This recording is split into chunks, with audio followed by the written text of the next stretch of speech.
We would be honored if you would join us. Hey Star Wars fans and action figure collectors, welcome to my top 10 Black Series for 2023. It hasn't been an easy list to compile. I've been doing this thing for about the last 6 weeks, I reckon, just trying to put everything together and try and pick a top 10. I've got my vintage collection video coming up in a couple of days, so stay tuned for that. But yeah, I've gone with 13 figures. 3 are going to be honorable mentions, so we're going to kick off with those. Picking a top 10 out of... There was 94 or 95 different releases this year. Obviously, I didn't get them all. I'm not a completist anymore. And that includes things like the holiday figures, the Holocom figures, which we've recently released. And yeah, trying not to go with the whole recency bias thing, which something I've only just learnt about, recency bias. But out of all the bias that there are in the world, it is my favourite.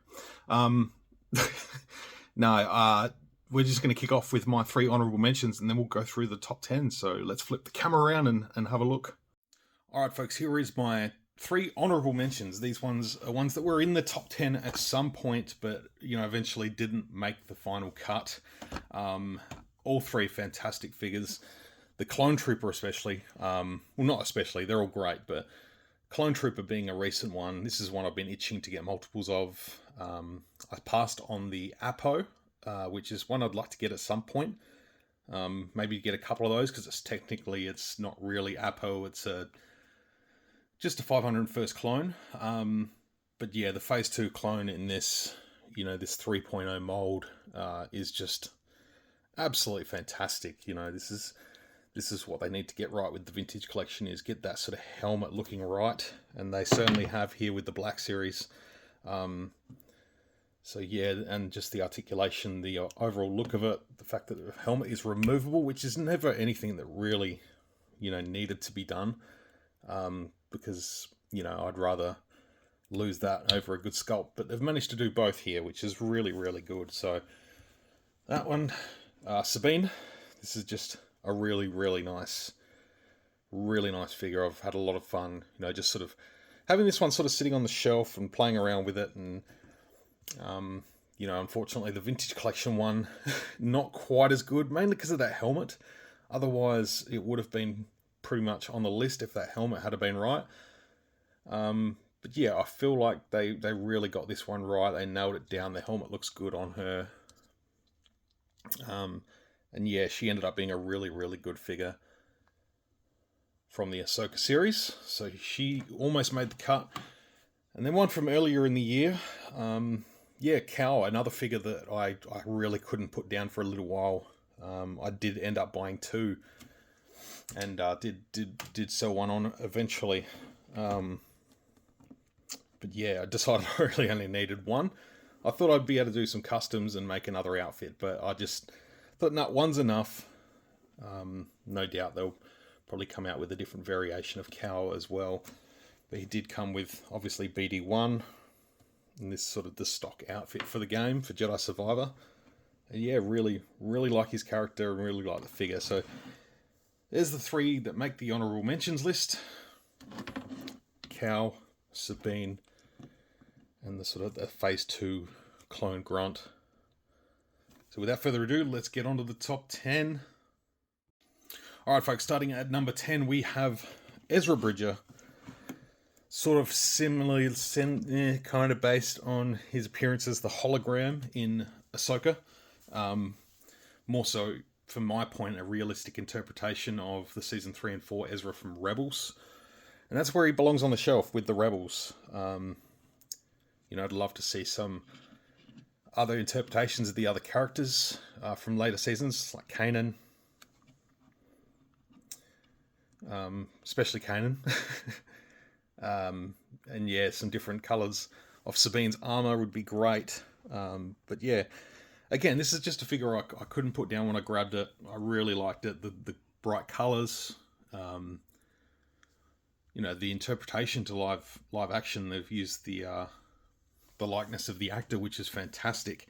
I'd love to see another Ezra based on his appearance in live action with the beard and everything. I reckon that'd be absolutely fantastic. But yeah, Ezra was a great figure. really happy with how this one turned out. Great articulation. I did end up having to swap the weapon for one that fits a little bit better, because I think they gave him like a DL44. But that wasn't really a big deal for me. Wasn't a deal breaker, at least. And they did give him Sabine's lightsaber from Ahsoka as well, which is, it basically is Ezra's slight difference on the emitter, but he makes up number 10. So I'll try my best to line them up there. Coming in at number 9 is the Death Star 2 Darth Vader figure. Just the head sculpt, the ability to be able to swap the hand out for that sort of broken hand as I have here. The helmet, which you can put on. The reason this Vader probably doesn't go higher on the list is because it isn't the easiest to lock into place, and I did sort of talk about that in the review. But in terms of Darth Vaders, it's easy to get another Darth Vader for Return of the Jedi if you want a masked version, but a long overdue update for Darth Vader for this version. Did get a sort of an unmasked version very early on in the Black Series, like 2014 in the blue line. But the head sculpt on this one is remarkable. Just a really good Darth Vader. So he goes into number 9.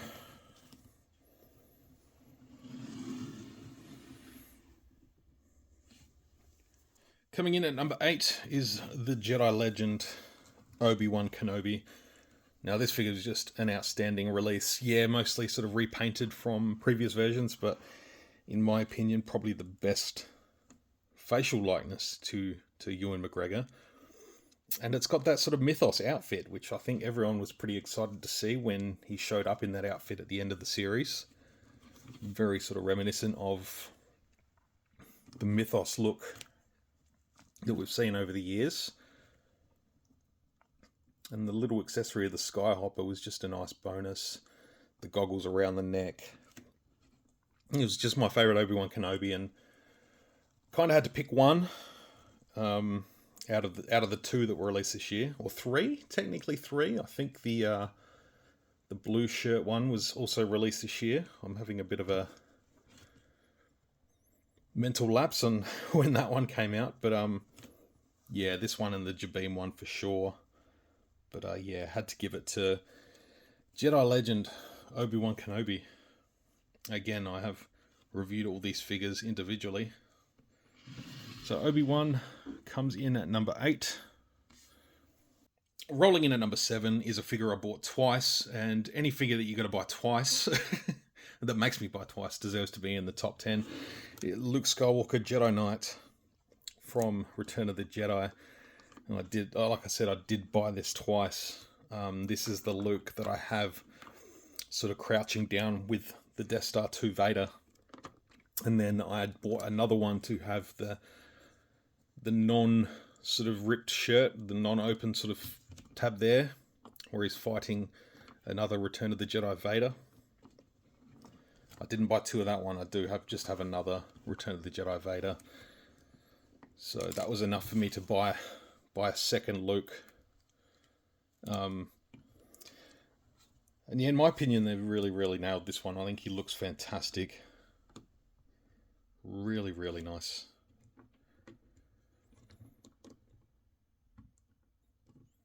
And yeah, I was switching between the shirts when I bought the first one, and I thought I found them on sale, so I grabbed another one. I'm like, nah, I'm gluing them into place. I'm having one and the other, both together. I've almost thought about getting a third one and replacing the Jedi robe from the previous, like, Jabba the Hutt, Jabba's Palace version.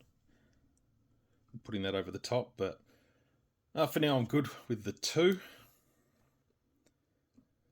So he comes in at number 7. Sliding in at number 6, we have Hera Syndulla from Ahsoka. Now this is one that didn't initially make my top 10. I didn't even have her in my honorable mentions, but spending a little bit more time with this figure and this character really brought me into appreciate this figure a lot. Particularly that head sculpt is just absolutely remarkable. Again, like the Ezra, it's got the sort of the bright colours, the orange and the green of her skin, the details on the jacket, you know, just the emblem on the back, the logos on the sleeves, the paint detail on her little blaster. Just remarkable figure, really underrated. I can't believe I looked over it for so long. It's very well deserving of the top 10. We're really looking forward to seeing more of Mary Elizabeth Winstead as Hera in live-action Star Wars. And we're going to see more. There's no doubt about that. She was absolutely fantastic. And I just love this general look. General Syndulla. The jacket is wicked. I love it. So that's why she comes in at number 6. Cruising in at number 5, we have another Darth Vader. We have the Jules End Darth Vader. Now this one's just, it's just another brilliant Vader, you know. I just really like this one. I believe I was one of the first on YouTube to have a review up of this guy, because they did sort of sneak out pretty early here in Australia. And my video kind of blew up for my channel standards, so that was exciting in itself. But just the way I spent a lot of time talking about the head sculpt underneath the helmet in my video, and numerous people throughout the interwebs. I think it was Zach from Black Series Cantina. He actually got another one and removed the helmet to find fully sculpted, fully painted Anakin Skywalker head underneath. So whether they are saving that feature for another figure, perhaps a back to tank Vader or something, I'd be there for it. But yeah, even just a slight retool of the existing Vaders, much like the vintage collection version. Slight retool, slight extra details, you know, the slice in the cape, the slice in the back there, and even the sculpted fabric tear in the back there. Just those extra little details. They probably didn't need to go so full on the back side there, but they did, and I'm thankful for it. And yeah, certainly that head sculpt has a really great shelf presence in the collection. He stands up there next to the Jedi legend Obi-Wan. That's why he comes in at number 5. Now for number 4, we're continuing this towering Sith Lord phase. We're going with Darth Malak. Absolutely fantastic, intimidating size, greatly long awaited.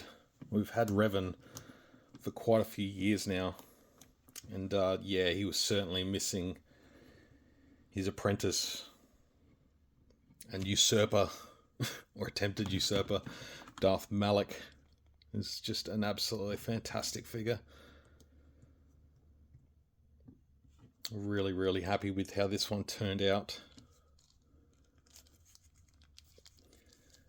You know, the interesting thing is I'm pretty sure I saw some reviews where Malak has the new legs without the swivel.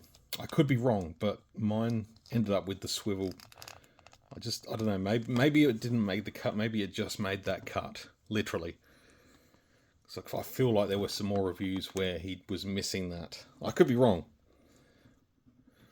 But yeah, the features of this figure, you know, being able to open the mask and reveal the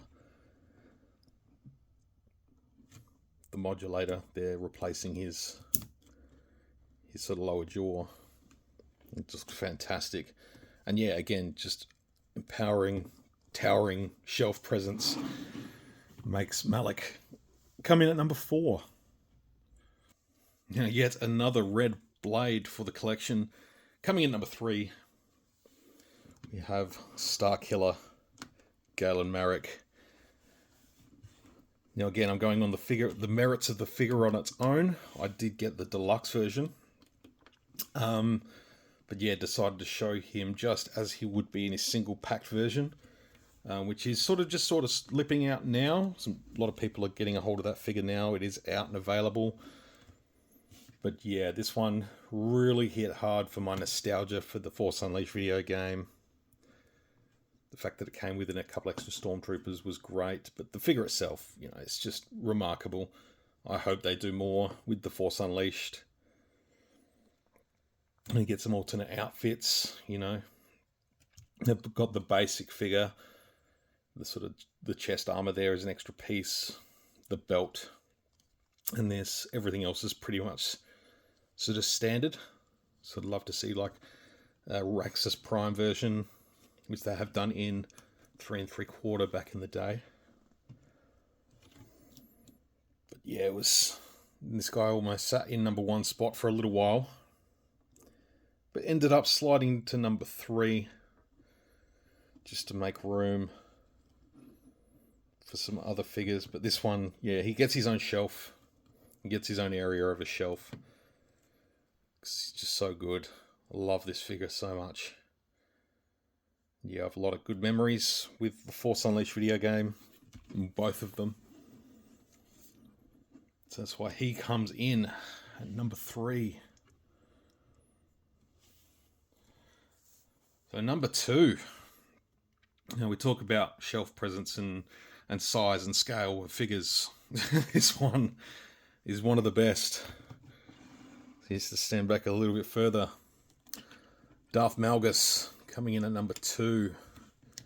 Just an absolute beast of an action figure.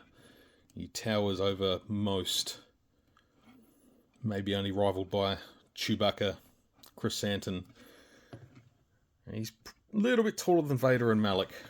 But yeah, this guy is a giant figure. Again, it all comes down to shelf presence and size and desire from fans to have this guy in the 6-inch line. I do have literally on hand here the 3 3/4 inch version, which has been out for some years now. And even then, really good figure. Would look great on a updated vintage collection card. But we're talking Black Series here. Probably the only thing I wish was a little bit easier was to be able the ability to remove his mask with a little bit more ease. I know you can pop off the head and slide it off, but the way the hood sits, it's just engineered to perfection. Lightsaber is just, it's huge.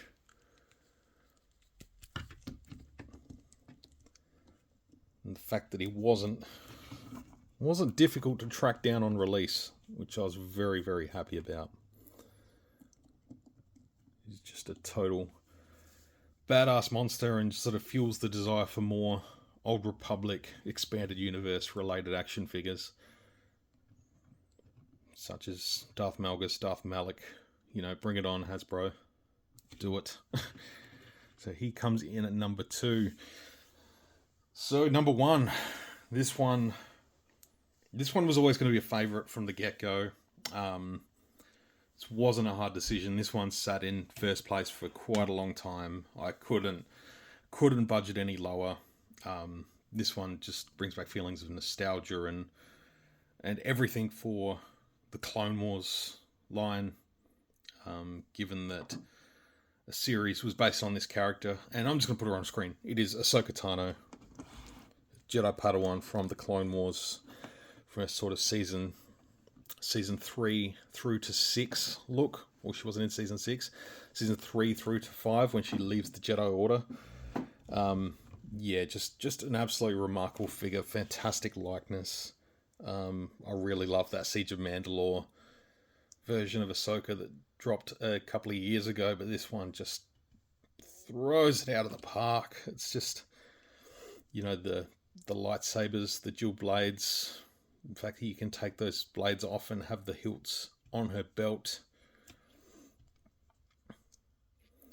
Again, it's just, Ahsoka is, a legacy character now. Arguably more depth and detail than most other characters in the Star Wars universe. This is loved by many. She had a rocky start as a character back in 2008, but certainly holds her own now.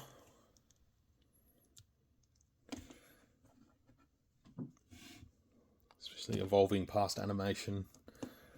But yeah, having this figure with the Clone Wars Obi-Wan and Anakin as the centerpiece of the Clone Wars area of my Black Series shelf.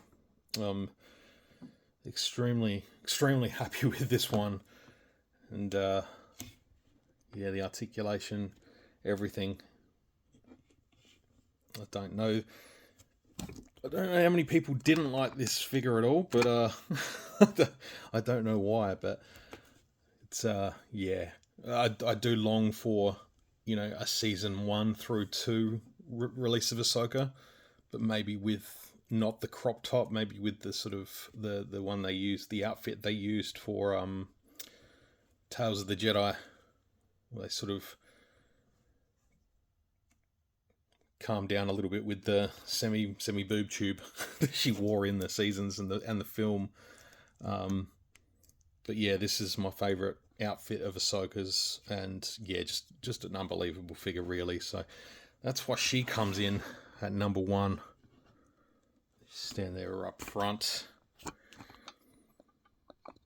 So there is my top 10. I hope you've enjoyed checking out this video. This was extremely difficult decision to put together, and even then, the rankings could change any given day. But yeah, for now, this is pretty much finalized. I'm happy with these figures for 2023. This is my top 10. Yeah, appreciate your watching. Love to hear your thoughts. Please drop a comment down below. And stay tuned. Next couple of days, I'll be dropping my top 10 vintage collection figures for 2023. And yeah, thank you very, very much for watching. Until next time, may the Force be with you always.